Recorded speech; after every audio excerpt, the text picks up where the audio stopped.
الحمدللہ رب العالمین والصلاة والسلام علی سید المرسلین وعلی آلہ وصحبہ اجمعین ومن تبعہم بإحسان الی یوم الدین۔ اعوذ باللہ من الشیطان الرجیم، بسم اللہ الرحمن الرحیم۔ ومن یطع اللہ والرسول فأولئک مع الذین انعم اللہ علیہم من النبیین والصدیقین والشہداء والصالحین وحسن اولئک رفیقا۔ درس کے آغاز سے پہلے میں گزارش کروں گا، خاص طور سے ہمارے بچے اور نوجوان جو دور اور ٹیک لگا کے بیٹھے ہیں، سنت کا طریقہ یہ ہے کہ مل کر قریب بیٹھیں۔ محترم حاضرین، گزشتہ درس میں ہم نے جو قاعدہ شروع کیا تھا کہ اہل سنت والجماعت یا اہل حق کا طریقہ کار اصلاح و ترقی کے معاملات میں قرآن و حدیث کے اصولوں پر مبنی یہ طریقہ اور منہج ہے کہ وہ دعوت دین میں بھی اللہ کے نبی صلی اللہ علیہ وسلم کا منہج اور طریقہ اختیار کرتے ہیں۔ نبی کا جو طریقہ ہے وہ حقیقت میں منہج ربانی ہے، رب کا مقرر کیا ہوا راستہ ہے۔ چنانچہ اس سلسلے کی پہلے کچھ تفصیلات گزری اور درس کے اختتام پر ہمارے زیر گفتگو یہ سوال آیا تھا کہ شیخ الاسلام علامہ ابن تیمیہ سے کسی نے پوچھا کہ کچھ لوگ ایسے ہیں جو چوری، ڈکیتی، زنا، فسق و فجور کے دوسرے گناہوں کے کام کھلے عام کرتے ہیں، انہیں ان کاموں سے نکالنے کے لیے کسی ایسی مجلس میں لایا جائے جہاں مجلس سما ہے، کچھ دف وغیرہ بجائے جاتے ہیں، اچھے اشعار پڑھے جاتے ہیں، اور تاکہ ان کو مائل کیا جائے اور توبہ پر ابھارا جائے۔ اس کے جواب میں شیخ الاسلام علامہ ابن تیمیہ نے تفصیلی گفتگو کی اور پہلے نمبر پر ایک نقطہ بیان کیا کہ سب سے پہلی بات یہ کہ اللہ تبارک و تعالیٰ نے دین کو مکمل کر دیا، تو دین کی جو بھی تعلیمات ہے اس میں اصلاح و تربیت کا طریقہ ہے، کسی برے آدمی کو سدھارنا ہے، گنہگار کو توبہ کروانی ہے، تو اس سلسلے میں بھی قرآن و حدیث میں تفصیلات موجود ہیں، یہ اشارہ ہے جو آگے آئے گا۔ نمبر 2، 5 نکات بیان کر کے حاصل کلام شیخ نے بیان کیا۔ دوسرے نمبر پر علامہ ابن تیمیہ نے کہا کہ اللہ تبارک و تعالیٰ نے ایسے شخص کو بشارت دی جو اللہ کے نبی صلی اللہ علیہ وسلم کی اطاعت کرے، آپ کی طریقے پہ چلے، سنت کو اختیار کرے، اور اس شخص کے لیے بدبختی، شقاوت اور ناکامی کی گارنٹی دی، وعید سنائی جو نبی کریم صلی اللہ علیہ وسلم کی نافرمانی کرتا ہے، آپ کے طریقے سے ہٹتا ہے۔ چنانچہ 2 آیتیں نقل کی، آیتیں بہت ساری ہیں۔ مثال کے طور پہ سورہ نساء کی آیت جو میں نے ابھی پڑھی تھی، اللہ تعالیٰ کا ارشاد ہے وَمَن يُطِعِ اللَّهَ وَالرَّسُولَ، جو اللہ کی اور الرسول یعنی محمد صلی اللہ علیہ وسلم کی اطاعت کرے گا، آپ کے طریقے پہ چلے گا ہر معاملے میں، تو اللہ نے فرمایا فَأُولَئِكَ مَعَ الَّذِينَ أَنْعَمَ اللَّهُ عَلَيْهِمْ، یہی وہ لوگ ہیں اللہ اور رسول کی اطاعت کرنے والے، یہ وہ لوگ ہیں جو ان لوگوں کے ساتھ ہوں گے جن پر اللہ نے انعام کیا۔ وہ کون ہے انعام یافتہ؟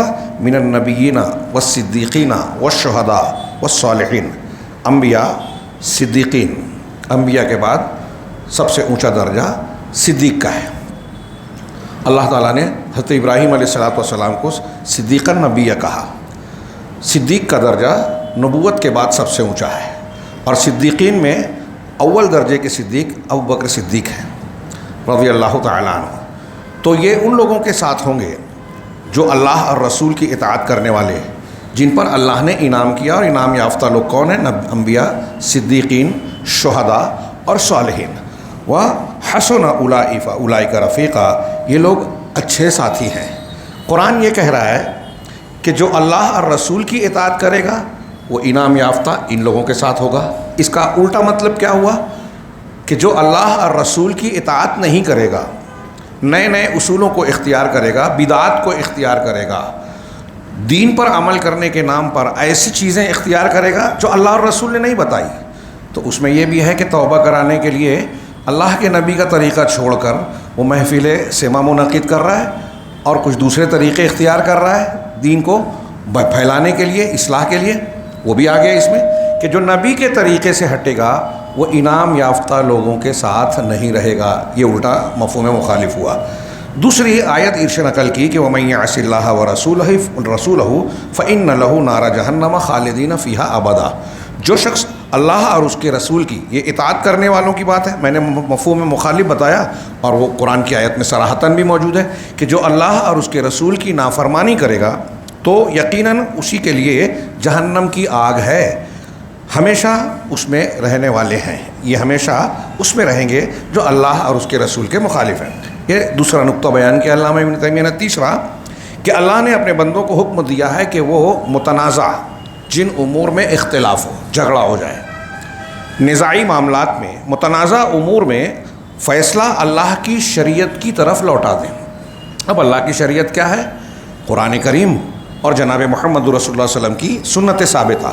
چنانچہ مشہور آیت ہے، ہم میں سے اکثر کو یاد ہوگی، اللہ نے فرمایا یا ایھا الذین آمنوا اطیعوا اللہ واطیعوا الرسول واولی الامر منکم فإن تنازعتم فی شیء فردوہ الی اللہ والرسول ان کنتم تؤمنون باللہ والیوم الآخر ذلک خیر واحسن تأویلا۔ کہ اے ایمان والو، اگر تمہارا کسی معاملے میں اختلاف ہو جائے، پہلے کہا اللہ کی اطاعت کرو، دوسرا کہا اور الرسول کی اطاعت کرو، یہ دونوں اطاعتیں مستقل ہیں۔ تیسری اطاعت وَأُولِي الْأَمْرِ مِنْكُمْ، یہاں اطیعوا نہیں کہا کہ اور اولو الامر تم میں جو ہیں، اس میں علماء، کبار علماء اور ہمارے مسلمانوں کے عمراء حکام بھی ہیں، شامل ہیں۔ اولو الامر کی اطاعت کرو، یعنی اللہ کی اطاعت کرو، الرسول کی اطاعت کرو اور اولو الامر کی۔ میں نے جملہ ترجمے کا کرتے ہوئے قرآن کے الفاظ کی رعایت کی، یعنی یہاں اطیعوا نہیں کہا اللہ نے، اس لیے اہل علم نے کہا یعنی اولو الامر کی اطاعت اللہ اور رسول کی اطاعت کے ضمن میں آئے گی، تابع رہے گی، یہ مستقل نہیں ہے۔ اللہ کی اطاعت مستقل ہے، رسول کی اطاعت مستقل اپنی حیثیت رکھتی ہے، لیکن اولو الامر کی اطاعت وہیں تک ہے جب تک وہ قرآن و حدیث اللہ اور رسول کے حکم کے مطابق کہے، ورنہ اس کی اطاعت نہیں ہوگی۔ اسی لیے اگلا جملہ یہ ہے کہ فَإِن تَنَازَعْتُمْ فِي شَيْءٍ، اگر تمہارا کسی شے میں، کسی چیز میں اختلاف ہو جائے تو اللہ سے اور رسول سے اختلاف کا تو سوال ہی نہیں ہوتا۔ جو اختلاف کرے گا اس کا ایمان ٹھیک ٹھاک نہیں رہ جائے گا، سلامت نہیں رہے گا۔ اختلاف کس سے ہوگا؟ اولو الامر سے۔ اس سے یہ بھی پتہ چلا کہ ہمارے یہاں جو لوگ اس آیت کی روشنی میں یہ کہتے ہیں کہ کسی بزرگ کو مان لینا اور اس کی تقلید کو لازم پکڑنا ضروری ہے اور اس سے اختلاف نہیں کر سکتے، غلط بات ہے۔ قرآن کی آیت کا منشا ہی نہیں ہے، اور یہ اللہ کے رسول صلی اللہ علیہ وسلم نے صحابہ سے پہلے خطاب کیا اللہ تعالیٰ نے، تو صحابہ نے کس کی تقلید کی؟ یہ تقلید کے موافق نہیں، مخالف آیت ہے، رد ہوتا ہے اس سے کہ اولو الامر کی اطاعت کرو اللہ اور رسول کی اطاعت کے ضمن میں، اور اگر ان سے اختلاف ہو جائے تو اب یہ مت کہ بھئی میرے امام ہیں، اتنے لوگ بول رہے ہیں، مولانا مفتی صاحب اور فلاں لوگ یہی بول رہے ہیں تو ہم یہی مانیں گے۔ نہیں، اللہ نے یہ نہیں کہا کہ آپ کو جو سمجھ میں آتا ہے، آپ جس مسلک کے ماننے والے ہیں اس کے مولوی صاحب کی بات مان لو، بلکہ اگر اختلاف ہو رہا ہے تو کیا کرو؟ فَإِن تَنَازَعْتُمْ فِي شَيْءٍ فَرُدُّوهُ، تو اسے لوٹاؤ، پلٹاؤ، کدھر؟ الی اللہ والرسول، اللہ کی طرف اور رسول کی طرف۔ اللہ کی طرف مطلب قرآن کی طرف، رسول کی طرف مطلب حدیث کی طرف۔ ہمارا جس معاملے میں اختلاف ہو، اللہ کہہ رہا ہے، یعنی اختلاف کا حل بتا رہا ہے کہ اللہ اور اس کے رسول کی طرف لوٹا کر اس اختلاف کو حل کرو۔ اس کا مطلب یہ بھی ہوا کہ اللہ اور رسول کی تعلیمات میں ہمارے اختلاف کا حل موجود ہے، اگر نہیں ہوتا تو اللہ یہ کہتا ہی نہیں۔ ایک بات۔ دوسری بات یہ کہ اللہ اور اس کے رسول صلی اللہ علیہ وسلم کی طرف لوٹانے کا مطلب یہ بھی ہوا کہ ان کی تعلیمات میں جس مسئلے میں آپ کا ہمارا اختلاف ہو رہا ہے، اس مسئلے میں قرآن حدیث میں بالکل صاف معاملہ نہیں ہے، تو ظاہر سی بات ہے کہ وہاں غور و فکر سے، قیاس صحیح سے، شرعی اصولوں کے مطابق استنباطی ضابطوں کو اختیار کرتے ہوئے مسئلہ نکالا جائے گا۔ تو اس سے پتہ چلا فقہ کی اور قیاس صحیح کی بھی ضرورت پڑے گی، اور جس کا قیاس، جس کی فکر یا جس کا استنباط دلیل کے موافق ہوگا وہ قابل قبول ہونا چاہیے، اسی سے مسئلہ حل ہوگا۔ تو اللہ نے کہا کہ اللہ اور اس کے رسول کی طرف، یعنی قرآن حدیث کی طرف لوٹاؤ۔ ان کنتم تؤمنون باللہ والیوم الآخر، اگر تم اللہ اور آخرت کے دن پر ایمان رکھتے ہو۔ اس کا مطلب جو ایسا نہیں کرتا، اپنے اختلافات کو قرآن و حدیث سے حل نہیں کرواتا، وہ اس کا اللہ اور آخرت کے دن پر ایمان ٹھیک ٹھاک نہیں ہے۔ ذالک خیر و احسن تأویلا، یہ جو قرآن نے حکم دیا یہ بہتر ہے اور تعویل اور انجام کے اعتبار سے سب سے اچھی چیز ہے۔ اگر ایسا یہ راستہ اختیار کرتے ہو تو یہ اچھی بات ہے۔ نتیجہ، یہ تیسرا پوائنٹ بتایا علامہ ابن تیمیہ نے پہلا دین مکمل ہے، دوسرا اللہ اور اس کے رسول کی اطاعت کرنے والے کے لیے سعادت ہے، مخالفت کرنے والوں کے لیے جہنم ہے، تیسرا کہ اختلافی معاملات میں قرآن و حدیث کی اور شریعت کی پیروی کی جائے، اس کی طرف رجوع کیا جائے، چوتھی بات کہ اللہ نے یہ خبر دی کہ وہ اللہ اور صراط مستقیم کی طرف دعوت دیتا ہے۔ نبی کریم صلی اللہ علیہ وسلم کو اللہ نے جو حکم دیا، کس چیز کا حکم دیا؟ کہ اللہ کی طرف بلاؤ اور توحید والا سیدھا راستہ جو شرک سے پاک ہے، صراط مستقیم ہے، اس کی طرف دعوت دو۔ یہ آیت پچھلے درس میں گزری تھی جو آگے شیخ نے نقل کی کہ اللہ نے فرمایا قل ھذہ سبیلی ادعو الی اللہ علی بصیرۃ انا ومن اتبعنی وسبحان اللہ وما انا من المشرکین۔ آپ یہ کہہ دیں کہ یہ میرا راستہ ہے، میں اللہ کی طرف بلاتا ہوں، میں اللہ کی طرف بلاتا ہوں علی بصیرۃ، دلیل کی بنیاد پر، بصیرت کی بنیاد پر، میں بھی اور میرے متبعین بھی۔ اللہ کے نبی اور متبعین نبی کا طریقہ یہ ہے کہ اللہ کی طرف دعوت دیں، فلاں اور فلاں کی طرف، مسلک کی طرف، فلاں کی طرف نہیں، اللہ کی طرف دعوت دیں، میں بھی، میرا بھی طریقہ، اور دلیل کی بنیاد پہ دیں۔ بزرگوں سے سنا، حدیثوں میں آتا ہے، مجھے نہیں معلوم کہ وہ حدیث صحیح ہے کہ ضعیف ہے، نہیں چلے گا، دلیل ہونا چاہیے آپ جب کسی چیز کو بلاتے ہیں۔ یہ قرآن کہہ رہا ہے، ایرے غیرے نتو خیرے کے نہیں، رب العالمین کی بات ہے، یہ نبی کا طریقہ ہے کہ میں اور میرے متبعین کا یہ طریقہ ہے، اور اللہ پاک ہے، میں مشرکین میں سے نہیں۔ اللہ تعالیٰ نے مزید ارشاد فرمایا وَكَذَلِكَ أَوْحَيْنَا إِلَيْكَ رُوحًا مِّنْ أَمْرِنَا مَا كُنْتَ تَدْرِي مَا الْكِتَابُ وَلَا الْإِيمَانُ وَلَكِنْ جَعَلْنَاهُ نُورًا نَهْدِي بِهِ مَن نَّشَاءُ مِنْ عِبَادِنَا وَإِنَّكَ لَتَهْدِي إِلَىٰ صِرَاطٍ مُّسْتَقِيمٍ صراط الله الذي له ما في السماوات وما في الأرض ألا إلى الله تسير الأمور۔ اسی طرح ہم نے تیری طرف اپنے حکم سے ایک روح کی وحی کی۔ قرآن کو اللہ نے روح کہا ہے اس آیت میں، یعنی قرآن ہم کو زندگی دینے والی چیز ہے۔ جو قرآن کے علم سے پوری طرح ناواقف ہے یا ایمان نہیں رکھتا وہ مردہ ہے۔ ہماری روح کی زندگی اس روح سے جڑی ہے۔ تو ہم نے ایک روح کو آپ کی طرف وحی کی۔ تو نہیں جانتا کہ کتاب کیا ہے، تو نہیں جانتا تھا۔ اللہ کے رسول سے اللہ کہہ رہا ہے کہ آپ کو نہیں معلوم تھا کہ کتاب کیا ہے اور نہ ہی ایمان کیا ہے، آپ عالم الغیب نہیں ہیں۔ اللہ نے بتایا تو معلوم پڑا، آپ نہیں جانتے تھے، لیکن ہم نے اسے ایک ایسی روشنی بنا دیا ہے جس کے ساتھ ہم اپنے بندوں میں سے جسے چاہتے ہیں راہ دکھاتے ہیں۔ قرآن کو اس آیت میں اگلے روشنی کہا، یعنی نور۔ قرآن روشنی ہے، اس کا مطلب قرآن سے آپ ہٹے، آپ اندھیرے میں چلے گئے، گمراہی کے کسی بھی گڑھے میں، کھڈے میں، ہلاکت کے گڑھے میں گر سکتے ہیں۔ اور بلا شبہ تو یقیناً سیدھے راستے کی طرف رہنمائی دیتا ہے، رہنمائی کرتا ہے۔ یہ قرآن کو روح بنایا، نور بنایا، جس کے ذریعے سے اللہ ہدایت دے رہا ہے، راستہ بتا رہا ہے، اور آپ اسی کے مطابق دعوت دے رہے ہیں رسول، تو آپ سیدھے راستے کی طرف رہنمائی کر رہے ہیں۔ بتائیے اس سے بڑھ کر، اس سے اچھی کوئی اور راستی، کوئی اور تعلیم ہو سکتی ہے؟ اللہ جسے کہہ رہا ہے کہ یہ روح ہے، یہ نور ہے، یہ ہدایت ہے، آپ سیدھے راستے کی طرف اسی قرآن کے ذریعے سے ہدایت دے رہے ہیں۔ تو قرآن کے طریقے کو چھوڑ کر فلاں بزرگ کا طریقہ، فلاں مولوی صاحب کا، دانشور کا، جدید فلسفی کا طریقہ، یہ کیا معنی رکھتا ہے؟ آپ اللہ اور اس کے رسول سے بہتر طریقہ لے آئیں گے؟ قرآن کے مطابق ہرگز ایسا نہیں ہو سکتا، اور ہمارا یہ ایمان ہونا چاہیے۔ آپ سیدھے راستے صراط مستقیم کی طرف رہنمائی کرتے ہیں۔ اس اللہ بلا شبہ تو یقیناً سیدھے راستے کی طرف رہنمائی کر رہا ہے، اس اللہ کے راستے کی طرف جو کچھ آسمانوں میں ہے اور جو کچھ زمین میں ہے اسی کا ہے۔ سن لو، تمام معاملات اللہ کی طرف لوٹتے ہیں۔ جب سب کچھ اللہ کا ہی ہے تو شریعت بھی اسی کی، قانون بھی اسی کا ہونا چاہیے، طریقہ بھی اسی کا بتایا ہوا منہج ربانی ہونا چاہیے۔ نمبر 5، یہ چوتھا نقطہ تھا، اور آخری یہ نقطہ تھوڑا تفصیل سے ہے، لمبی آیت نقل کی کہ اللہ نے یہ خبر دی ہے کہ وہ بھلائی کا، اللہ کے رسول صلی اللہ علیہ وسلم بھلائی کا حکم دیتے ہیں، برائی سے روکتے ہیں، نیز پاکیزہ چیزوں کو حلال کرتے ہیں اور خبیث چیزوں کو حرام قرار دیتے ہیں۔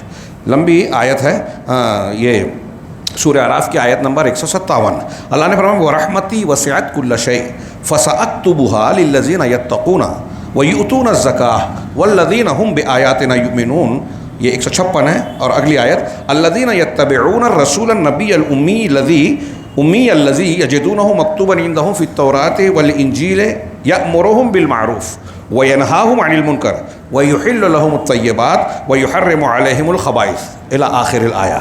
ترجمہ ملاحظہ فرمائیے کہ میری رحمت نے ہر چیز کو گھیر رکھا ہے، سو میں اسے ان لوگوں کے لیے ضرور لکھ دوں گا رحمت کو جو ڈرتے ہیں، اللہ سے ڈرتے ہیں، تقوی اختیار کرتے ہیں اور زکوٰۃ دیتے ہیں، ان کے لیے جو ہماری آیات پر ایمان لاتے ہیں اور جو اس رسول کی پیروی کرتے ہیں جو امی نبی ہیں، جسے وہ اپنے پاس توریت اور انجیل میں لکھا ہوا پاتے ہیں۔ اہل کتاب کے یہاں بھی رسول اللہ صلی اللہ علیہ وسلم کی نشانیاں اور آپ کی علامتیں کتاب میں موجود تھی۔ اگر وہ غور سے پڑھتے، انصاف سے کام لیتے، تو اپنی کتاب کو ماننے پر بھی رسول اللہ صلی اللہ علیہ وسلم کو ماننے پر مجبور ہوتے۔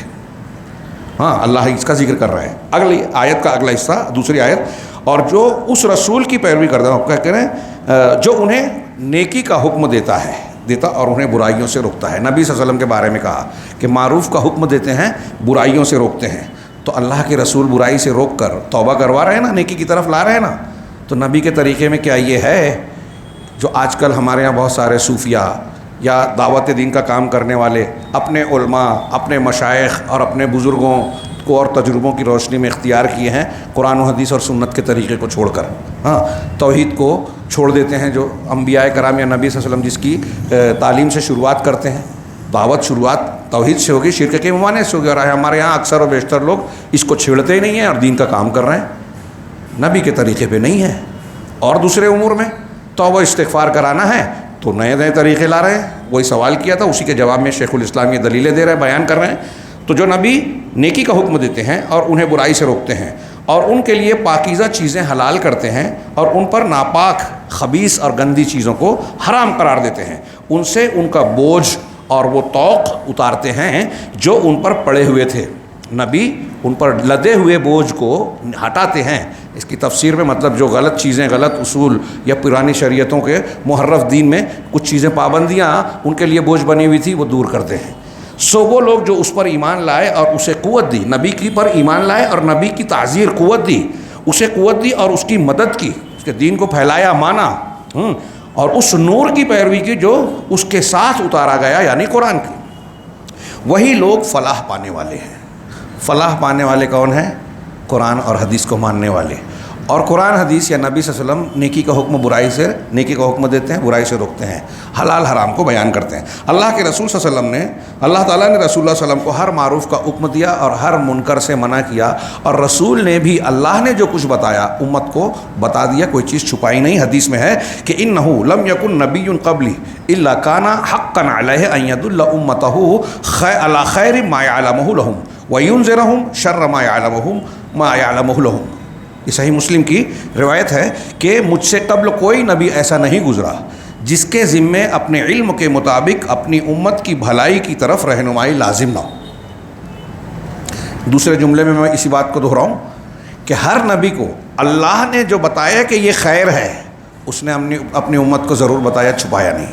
اور دوسرا، اور برائی سے اپنے علم کے مطابق انہیں ڈرانا لازم نہ ہو، یعنی اس کا یہ فرض تھا، ہر نبی کی ڈیوٹی تھی کہ جو اللہ نے بتایا کہ یہ برا ہے وہ اپنی امت کو اس سے ڈرائے، کوئی برائی چھپائی نہیں، کوئی نیکی اور خیر جو اللہ نے بتائی، جو جنت میں لے جانے والی ہے، دنیا اور آخرت میں فائدہ پہنچانے والی ہے، کسی چیز کو چھپایا نہیں ہے۔ کتنی بڑی بات ہے، صرف اس ایک حدیث پر غور کر لیجئے۔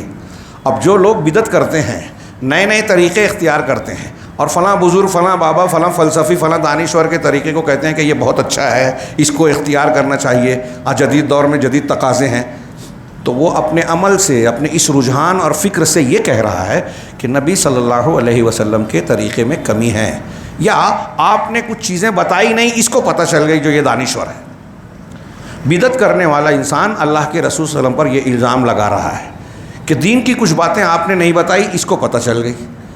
جتنے دنیا میں بدعتی ہیں سب اس معنی میں رسول اللہ صلی اللہ علیہ وسلم کی شان میں گستاخی کر رہے ہیں اور ایک بہت بڑے جرم کا ارتکاب کرتے ہیں، اور پھر بدعت کو وہ دین سمجھتے ہیں کہ اچھا کام کر رہے ہیں۔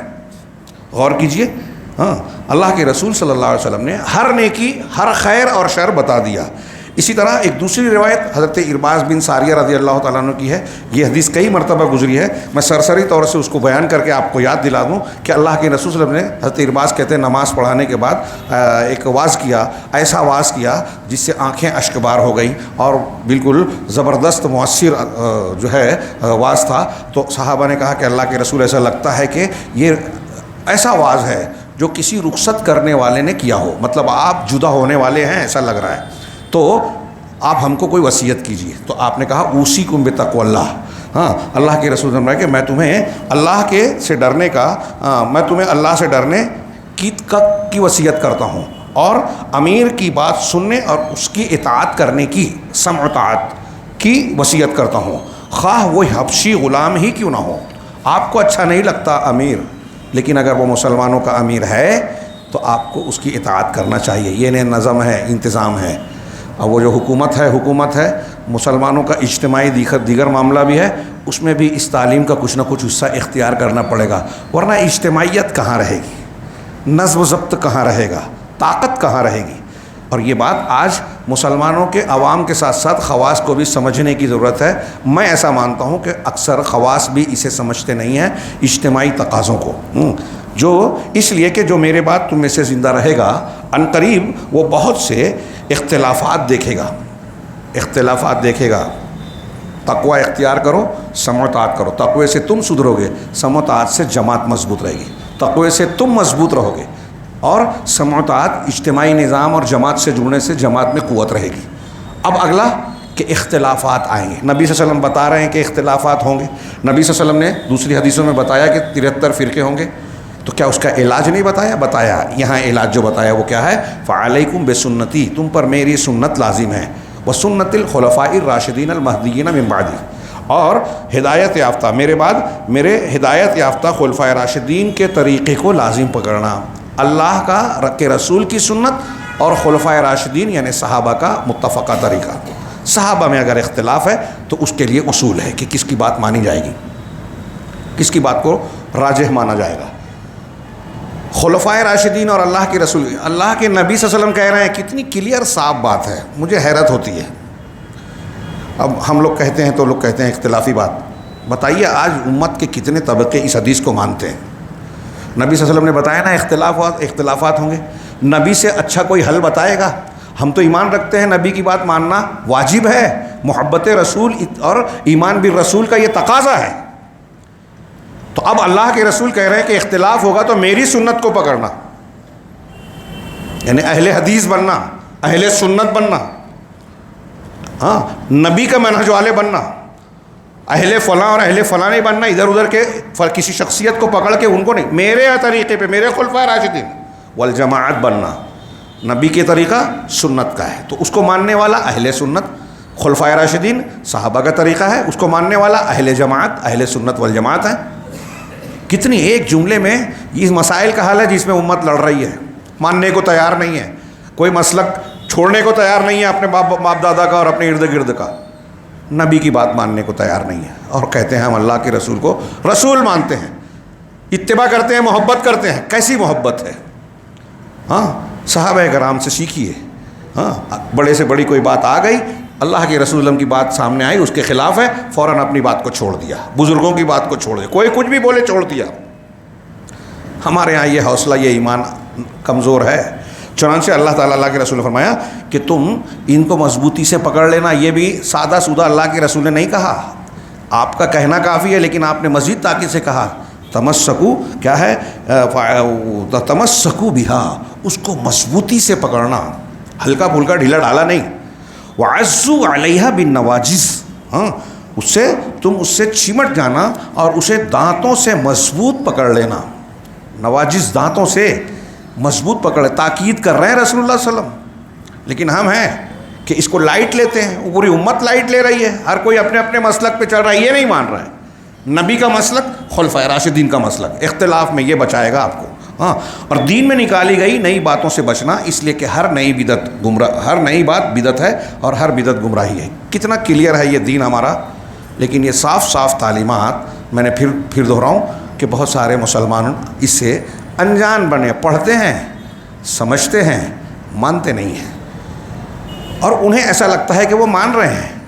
یہ شیطانی فریب اور خود اب اس کو جہالت کہیں یا یہ کہیں کہ انہوں نے مختلف قسم کے تعصب کی عینک پہن رکھی ہے.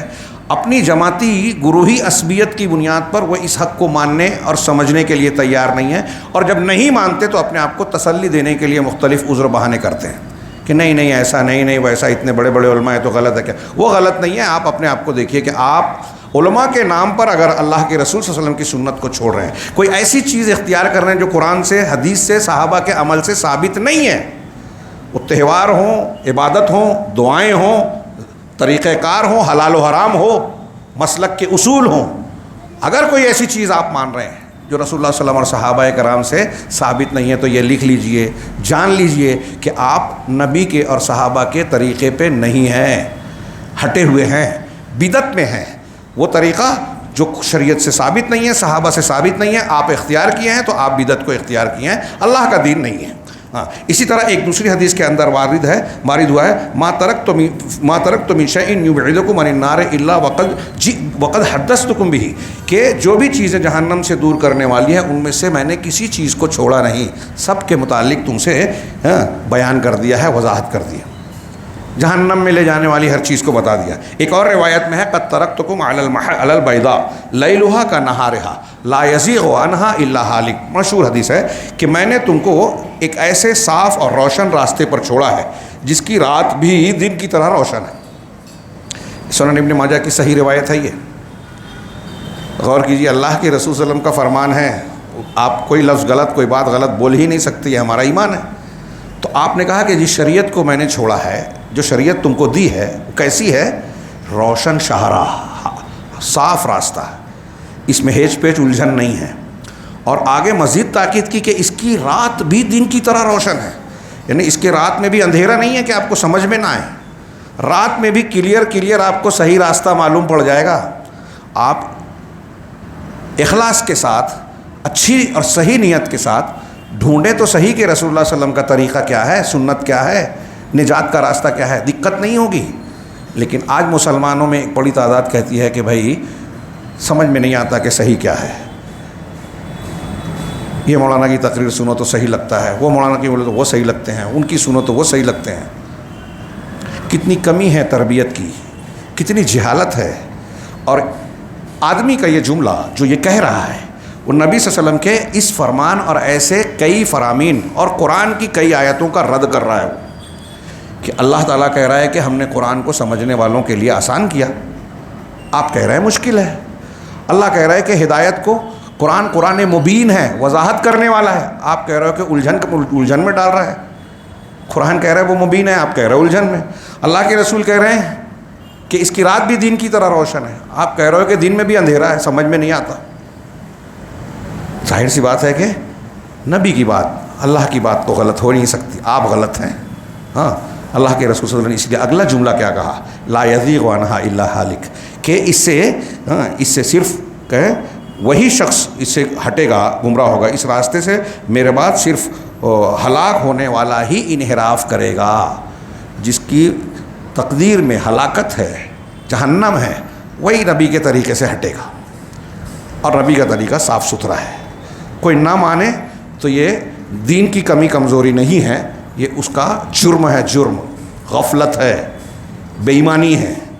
ہاں، یہ حدیث نقل کرنے کے بعد ان 5 اصولوں کو یا نقطوں کو بیان کرنے کے بعد شیخ الاسلام علامہ ابن تیمیہ کہتے ہیں کہ کتاب و سنت سے اس عظیم اصول کے لیے دلائل بہت ہیں، یہ جو چیزیں بیان کی گئیں بہت سی دلیلیں ہیں۔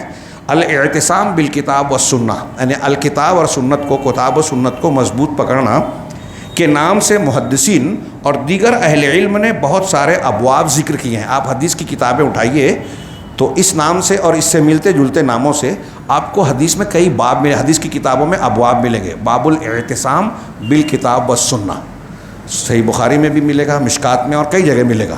ہاں، اور اس معنی کے دوسرے ابواب بھی ملیں گے۔ تو علامہ ابن تیمیہ کہہ رہے ہیں کہ اعتصام بالکتاب و سنہ کے نام سے محدثین اور دیگر اہل علم نے بہت سارے ابواب ذکر کیے ہیں، جن میں بخاری اور بغوی وغیرہ معروف ہیں رحمہم اللہ، امام بخاری اور امام بغوی۔ ہاں، جو کتاب و سنت کو مضبوطی کے ساتھ تھام کر رکھے گا وہ اللہ کے متقی اولیاء، کامیاب جماعت اور اللہ کی غالب لشکر میں شمار ہوگا۔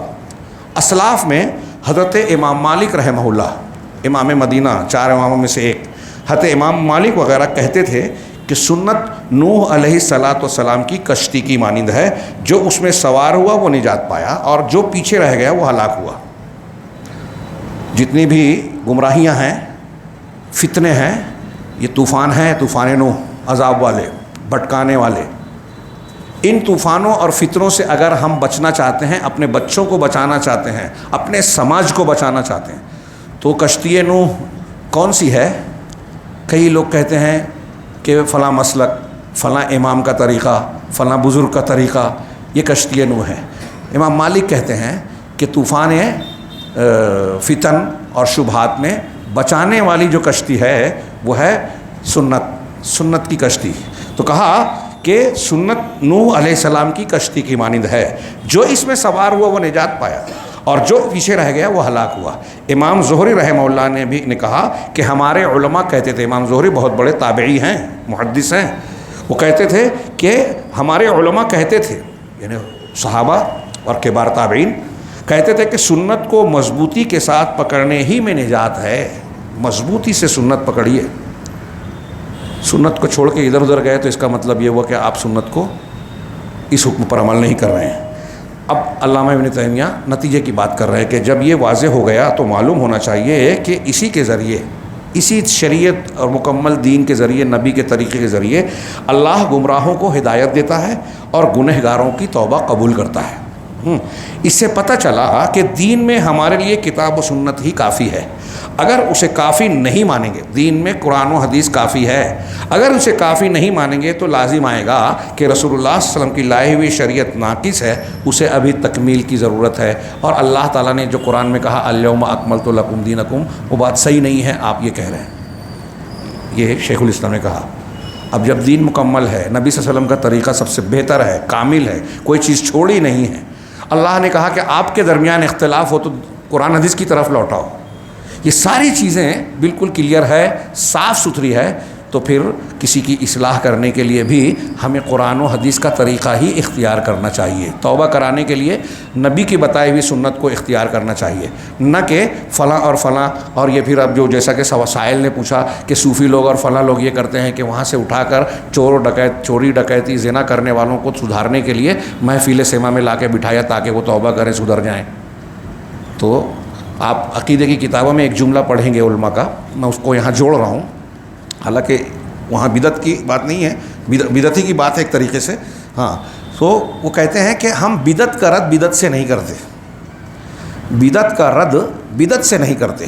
آج ہمارے یہاں کچھ لوگ ہیں کہ ایک بدعت کو بولتے ہیں کہ یہ طریقہ اختیار مت کرو، دوسرا طریقہ بتاتے ہیں، تو وہ بھی بدعتی ہوتا ہے۔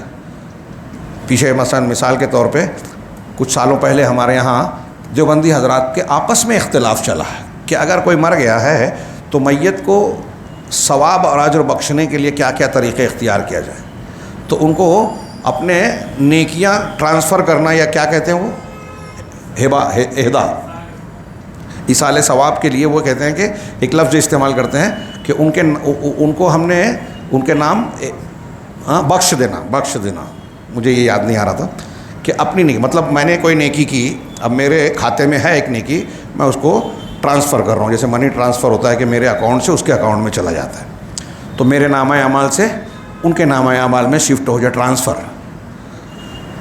کیا آپ کو پتہ ہے کہ آپ کے نامہ اعمال میں بیلنس کتنا ہے؟ ہاں، ہم میں سے کسی کو یا کسی اور شخص کو پتہ ہے کہ اس نے جو نماز، روزہ، حج، زکوٰۃ، جو بھی نیکیاں کی ہیں وہ سب بیلنس ہے، سب قبول ہو چکا ہے؟ ایک تو یہ کہ وہ قبول ہوا یا نہیں ہوا، نمبر ایک، اللہ قبول کرے ہماری نیکیوں کو، عبادتوں کو۔ نمبر دو یہ کہ اگر قبول ہوا بھی تھا تو کچھ دوسرے گناہوں کی وجہ سے وہ ضائع تو نہیں ہو گیا؟ تو ہمیں پتہ ہی نہیں ہے کہ ہمارا بیلنس کتنا ہے اور ہم ٹرانسفر کر رہے ہیں۔ بخش دینا تو ایسے نہیں بخشا جاتا۔ آپ دعا کر رہے ہیں نا تو آپ کو دعا کا ثواب ملے گا، اور آپ جس کے لیے دعا کر رہے ہیں اس کو بھی۔ یہاں بھی وہی طریقہ اختیار کرنا چاہیے جو اللہ کے رسول نے بتایا کہ یہ فائدہ پہنچائے گا۔ صدقہ و خیرات ہے، حج بدل کی شرائط کے ساتھ، تفصیل کے ساتھ گنجائش ہے، روزہ رکھا جا سکتا ہے، اس کے اپنی تفصیلات ہیں، صدقہ و خیرات کیا جا سکتا ہے، دعا کی جا سکتی ہے، نظر اور وصیت پوری کی جائے گی، قرض ادا ہوگا۔ اس کے علاوہ کوئی ثبوت نہیں ہے کہ بھائی مرنے والا مر گیا۔ میں نے ایک جگہ بیان کیا تو ایک صاحب نے پوچھا کہ آپ کہتے ہو کہ عبادت میں دلیل چاہیے، تو جیسے حج بدل ہے ایسے اگر کوئی قرآن پڑھ کے بخش دے تو قرآن بھی تو جو ہے وہ نیکی ہے نا، تو ٹرانسفر کیوں نہیں ہوگی؟ یعنی تلاوتیں بدل کیوں نہیں ہو سکتی؟ تو میں نے ان سے کہا کہ میں جواب دوں اس سے پہلے میں آپ سے سوال کرتا ہوں کہ اگر ایک مرنے والا آدمی، غور کیجئے گا، ایک آدمی مر گیا، آپ کا رشتہ دار تھا، اس کی کچھ نمازیں چھوٹی ہیں، آپ جانتے ہیں کہ اس نے نماز نہیں پڑھی تھی، کئی نمازیں چھوڑتا تھا، بے نمازی تھا، یا کچھ نمازیں چھوڑی ہے اور آپ جانتے ہیں، تو کیا اس کی وہ چھوٹی نماز آپ پڑھیں گے تو چل جائے گا اس کی طرف سے؟ یعنی صلاتیں بدل یا نمازیں بدل ہو جائے گی، حج بدل اور روزہ بدل کی طرح نماز چلے گی کیا؟ تو میں نے ان سے پوچھا تو ان کا کہ نہیں. میں نے کہا فٹ سے آپ نے نہیں بول دیا، یہ بھی تو عبادت ہے. ابھی آپ نے کہا کہ حج عبادت ہے، روزہ عبادت ہے، جب اس میں بدل چل سکتا ہے تو تلاوت میں کیوں نہیں؟ آپ کے دل میں سوال اٹھا، لیکن نماز میں آپ نے فوراً کہہ دیا. تو کچھ دیر غور کرنے کے بعد انہوں نے، عمر دراز آدمی تھے، انہوں نے کہا کہ مولانا یہ چیز سمجھ میں آتی ہے کہ اس کی دلیل نہیں ہے. تو کہا میں وہی تو یہ کہنا چاہ رہا ہوں، حج میں روزے میں عذر ہے، آپ حج کرنا چاہتے ہیں، شریعت نے یہ نہیں کہا کہ اتنی عمر ہو تو فلاں سال میں آپ کو کر ہی لینا چاہیے، زندگی میں کبھی بھی کریں. اب آپ ارادہ رکھتے ہیں اگلے سال جاؤں گا، 2 سال بعد جاؤں گا، چلے گا، لیکن اس سے پہلے آپ کی موت ہو گئی تو یہ آپ کی غلطی نہیں ہے، اس لیے شریعت نے اجازت دی حج بدل کی. روزہ شریعت نے اجازت دی ہے کہ بیمار ہیں تو رمضان کے روزے چھوڑ دیجئے، رمضان میں بعد میں قضا کر لیجئے شرعی عذر کی بنیاد پہ. اب رمضان چلا گیا، پورے سال میں جب بھی آپ صحت مند ہیں، پورے سال میں کبھی بھی رکھ سکتے ہیں، شوال میں، شعبان میں، کسی بھی مہینے میں. اب آپ سوچ رہے ہیں کہ اگلا رمضان آنے سے پہلے، اگلا جو شعبان رہے گا یا اس سے پہلے والا مہینہ رجب ہے، اس سے کوئی بھی مہینہ میں اس میں روزہ رکھ لوں گا. ٹھیک ہے، جائز ہے آپ کی یہ نیت، لیکن اس مہینے کے آنے سے پہلے وفات ہو گئی تو آپ کی غلطی نہیں ہے، اس لیے شریعت نے اجازت دی. یہ میں سمجھانے کے لیے کہہ رہا ہوں، شریعت کی ہے حکمت. لیکن نماز میں تو ایسا کوئی عذر ہے ہی نہیں ہے. آپ کھڑے ہو کے نہیں پڑھ سکتے تو بیٹھ کے پڑھیے، بیٹھ کے نہیں پڑھ سکتے تو لیٹے لیٹے اشارے سے پڑھیے، کپڑا نہیں ہے تو ننگے پڑھیے، پانی نہیں ہے تو تیمم کیجیے. برفیلے علاقے میں ہے تو وہاں بھی آپ کو تیمم کی گنجائش ہے، جہاں مٹی نہیں ہے. تو یہاں تو عذر ہی نہیں ہے. نماز جنگ میں ہے، جنگ کے میدان میں، وہاں بھی نماز پڑھیے. ہاں الا یہ کہ آپ کو ماہواری آ گیا ہو، مہینے کا خون آیا ہو آپ کو، تو پھر معاف ہے، یہ خواتین کو ہوتا ہے.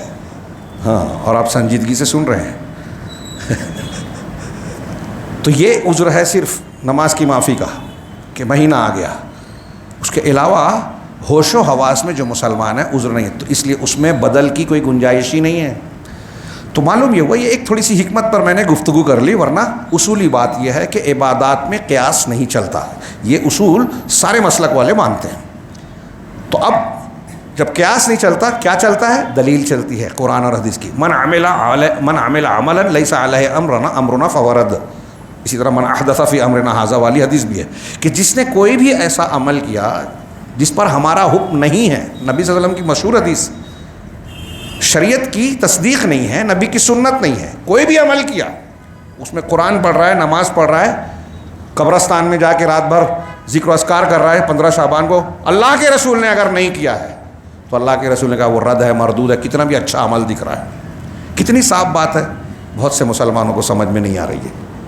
ڈھونڈ ڈھانڈ کے ادھر ادھر سے بزرگوں کے اقوال لائیں گے کہ نہیں نہیں اس میں بدعت نہیں ہوتی، اگر کسی چیز کو سنت یا یہ سمجھ کے کرے گا تو بدعت نہیں ہوگی. امداد اللہ مہاجر مکی صاحب نے کہا ہے کہ اگر کسی عمل کو مستحب سمجھ کر کرے گا تو وہ بدعت نہیں ہوتی. مستحب بھی تو دین ہے، انتہائی بکواس غلط بات ہے. تو اس درمیان میں نے مثال دی کہ یہ چل رہا تھا کہ ایصال ثواب کے لیے کیا، تو کسی نے لکھا کہ قرآن خوانی کر سکتے ہیں. دیوبندی ہمارے بھائی جو مالیگاؤں کے ہیں، انہی میں سے کچھ لوگ کہہ رہے تھے کہ نہیں قرآن خوانی بدعت ہے. ان کا آپس میں چل رہا تھا، میں اپنی بات نہیں کر رہا ہوں. ہمارے ایک دوست تھے، ان کا ایک مضمون چھپا، انہوں نے قرآن خوانی کا رد کیا، اور رد کرتے ہوئے انہوں نے لکھا کہ مولانا اشرف علی تھانوی صاحب رحمہ اللہ نے بیان کیا ہے کہ اجتماعی طور سے قرآن خوانی کر کے قرآن کے اجر و ثواب کو، تلاوت کو بخش دینا، یہ بدعت ہے. یہ انہوں نے لکھا، یہ بدعت ہے. اب اگر کوئی ایصال ثواب چاہتا ہی ہے تو اسے چاہیے کہ احباب، یا اس طرح کے الفاظ تھے، احباب اپنے اپنے مقام سے 3 مرتبہ سورہ اخلاص پڑھ کے میت کے نام بخش دے میں ثواب پہنچ جائے گا. یہ میں نے مضمون اخبار میں پڑھا، اور پڑھنے کے کچھ ہی دیر بعد جو صاحب مضمون تھے مالیگاؤں کے ہی ہمارے وہ عالم ہیں، مجھے راستے میں مل گئے، علیک سلیک ہوئی، خیر خیریت ہوئی، اور میں نے ان سے ذکر کیا کہ شیخ اب بھی میں نے آپ کا مضمون پڑھا ہوا۔ تو بولے اچھا کیسا لگا اور کیا اس میں کوئی بات آپ کو نظر آئی؟ تو میں نے ان سے کہا کہ مضمون تو اچھا ہے، آپ نے ایک بدعت کا رد کیا، لیکن اس میں ایک غلطی آپ نے بھی کر دی۔ کہا پوچھا کیا؟ کہا آپ نے بدعت کا رد بدعت سے کیا ہے۔ کہا مطلب کیسے؟ تو ان کو اس بات کو میں نے دہرایا کہ آپ نے اجتماعی قرآن خوانی کا تو رد کیا، لیکن مولانا اشرف علی تھانوی رحمہ اللہ کے قول کا ذکر کر کے وہ ہے یا نہیں ہے میں نہیں جانتا، یہ بتایا کہ احباب اپنی اپنی جگہ سے 3 مرتبہ سورہ اخلاص یعنی قل واللہ احد پڑھیں اور میت کو بخش دیں، پہنچ جائے گا۔ کہا ہاں یہ تو لکھا ہے۔ کہا یہ کہاں سے ہے حدیث میں، سنت میں؟ اگر یہ بدعت ہے اجتماعی قرآن خوانی تو اس کا حوالہ آپ کو سنت سے دینا چاہیے نا۔ تو میں یہ عرض کر رہا ہوں، میں نے کہا تو یہ قول ان کو سنایا میں نے کہ ہمارے اسلاف کہتے ہیں کہ ہم بدعت کا رد بدعت سے نہیں کرتے، اور آپ نے بدعت کا رد بدعت سے کیا ہے۔ تو تھوڑی دیر انہوں نے غور کیا اور پھر اس کے بعد کہتے ہیں، دیکھیے یہ ان کا جملہ ہے، وہ کہتے ہیں کہ مولانا آپ کی بات صحیح ہے، لیکن جن لوگوں کو مجھے سمجھانا ہے اگر میں ان کو قرآن حدیث کی بات بول کے رد کروں نا تو مجھ پر غیر مقلد ہونے کا الزام لگا دیں گے۔ اللہ کے گھر میں ذمہ داری سے بول رہا ہوں، اور ان کی شخصیت کو بھی مجروح، انہوں نے اپنے طور سے ایک کوشش تو کی، ان کے علم میں تو ہے کہ یہ بدعت ہے تو اس کا رد ہونا چاہیے، یہ ان کا احساس ذمہ داری تھا جو ان کو بولنے پر مجبور کر رہا تھا، اور اس مجبوری کا بھی احساس تھا۔ اللہ ان کی اس مجبوری کو دور کرے، حالانکہ میں سمجھتا ہوں کہ اس سے ڈرنا نہیں چاہیے کہ لوگ کیا کہتے ہیں۔ ہاں دعوت کا اور حق کا کام کرنے والے جب بدعت کا، خرافات کا، شرکیات کا رد کرتے ہیں تو اہل بدعت ان کے دشمن بنتے ہیں، بنیں گے، یہ طے ہے۔ انبیاء کی جب شدید مخالفت ہوئی تو ہم اور آپ کہاں کے کھیت کس کھیت کی مولی ہیں۔ خیر ہاں بات لمبی ہو رہی ہے، تو شیخ نے آگے یہ کہا، شیخ علامہ ابن تیمیہ نے، کہ ساتھ ہی یہ بھی یہ جاننا ضروری ہے کہ اللہ تعالیٰ نے نیک اعمال کا حکم دیا ہے، کچھ تو واجبی طور پر اور کچھ استحباب کے طور پر، کچھ فاسد اعمال سے روکا ہے۔ اگر کسی عمل میں مصلحت اور مفسدہ دونوں کا امکان ہو تو پھر ایسی صورت میں شارع حکیم نے یہ خیال کیا ہے کہ اگر مصلحت غالب ہے تو اسے ترجیح دی جائے، اور مفسدہ غالب ہے تو اسے ترجیح دی جائے۔ یہ ایک سمجھنے والا اصول ہے، اور زندگی میں اس کو فٹ کرنا بہت ضروری ہے، جو عام طور سے لوگ نہیں سمجھتے۔ یعنی 2 چیز ہمارے سامنے ہے، اگر کوئی مسئلہ ہے تو یہ دیکھا جائے گا کہ فائدہ زیادہ بڑا ہے اس کام کے کرنے میں یا نقصان بڑا ہے۔ فائدہ بڑا ہے تو اس کی بنیاد پر اسے اختیار کرنا چاہیے، نقصان بڑا ہے تو اس کی بنیاد پر اسے حرام قرار دیا جائے گا۔ علامہ ابن تیمیہ نے یہ اس قاعدے کو بیان کیا ہے، میں چاہتا ہوں کہ اس کو اور آگے گناہ سے توبہ کرانے کے شرعی طریقے کو اگلے درس میں بیان کیا جائے، لیکن آگے کے اس پیراگراف کے اس مسئلے کے بعد ایک بات جو شیخ نے کہی، چونکہ پچھلے نکات جو 5 بیان کیے گئے ہیں اس سے جڑا ہوا ہے، اس لیے اس کو اپنے ایک جملے میں بیان کروں کہ شیخ نے کہا کہ آپ نے مجھ سے سوال کیا کہ ایک آدمی زنا، چوری، ڈکیتی کرتا ہے، اس کو توبہ کرانے کے لیے محفل سما میں لائیں گے تو کیا یہ جائز ہے، جس میں جائز اشعار پڑھے جاتے ہیں، دف بجایا جاتا ہے؟ تو کیا آپ سے میرا سوال ہے کہ کیا اس شیخ کو، اصلاح کرنے والے کو، یہی طریقہ بدعت کا طریقہ ملا اصلاح کرنے کے لیے؟ اللہ کے نبی صلی اللہ علیہ وسلم کا طریقہ انہیں نہیں پتہ؟ نبی صلی اللہ علیہ وسلم نے کیا لوگوں کی اصلاح نہیں کی؟ صحابہ کرام جو پہلے اسلام لانے سے پہلے کفر میں تھے، شرک میں تھے، جاہلیت میں تھے، ان کے گناہ اور ان کی برائی تو ان سے کہیں بڑی تھی، زنا بدکاری سے۔ اللہ کے رسول صلی اللہ علیہ وسلم نے ان سے توبہ کروائی، ان کی اصلاح کرائی، تو اس شیخ کے لیے کیا نبی صلی اللہ علیہ وسلم کے اسوے میں جو ہے نمونہ نہیں ہے، آپ کی سنت میں نمونہ نہیں ہے، اس میں کمی لگتی ہے؟ اللہ کا دین پورا ہے، نبی کا طریقہ سب سے بہتر ہے۔ اب نبی صلی اللہ علیہ وسلم کا طریقہ جو موجود ہے کہ آپ نے توبہ کس طرح کرائی، لوگوں کی اصلاح کس طرح کروائی، ہم کو وہی طریقہ اختیار کرنا چاہیے۔